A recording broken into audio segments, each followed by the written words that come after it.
शेष, अरे कहाँ जमा रहा हो, कहाँ जाता हो तुम दर्ज की? अरे भैया मोहित ना पता बा आपका का? नहीं भैया। अरे भैया अंकित है भैया रामपाल। अरे अपने अकरम खान भैया है ना, उनके आज चुनाव प्रचार है, सबका चले है, चलो चलो जल्दी। अकरम भैया जाफर भैया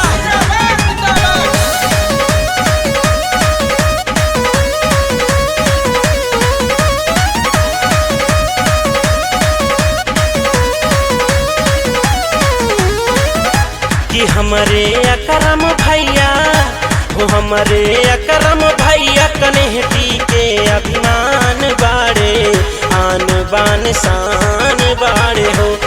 इनके मन सपुरादा हो, इनके मन सपुरादाई है हमर सलाम बाड़े, आन बान शान बाड़े हो। कि हमारे अकरम भैया कन्हैया के अभिमान बाड़े, आन बान शान बाड़े हो। हमारा मुखिया कैसा हो, भैया कैसा हो, हमारा मुखिया कैसा हो, भैया कैसा हो, अकरम भैया, अकरम भैया, जाफर भैया।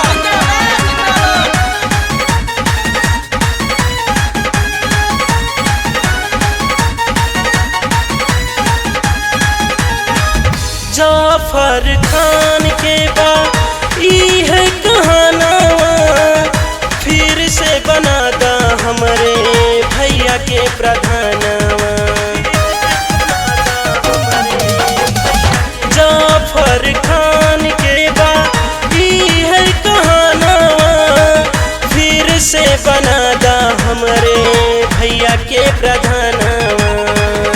हो सलम खान के ही है, हो सलम खान के ही है, हाथ जोड़ गुहार बाटे, आन बान शान बाड़े हो। कि हमारे अकरम भैया कन्हैया के सम्मान बाड़े, आन बान शान बाड़े हो। अकरम भैया, अकरम भैया, जाफर भैया।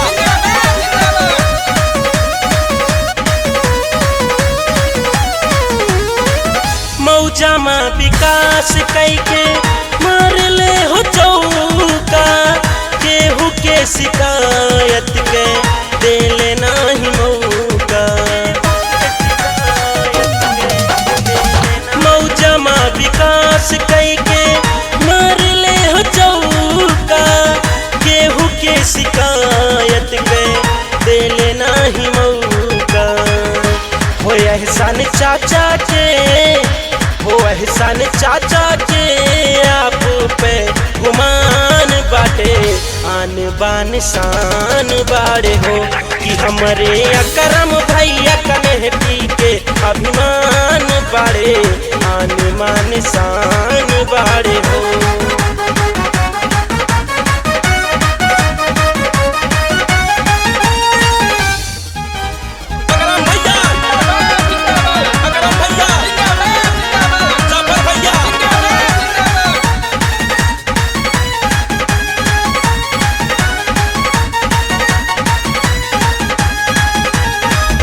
नाली खड़ंजा टॉयलेट सब का के बिहाले, इतना हो बड़ बड़ कमवा कई के दिखवाले।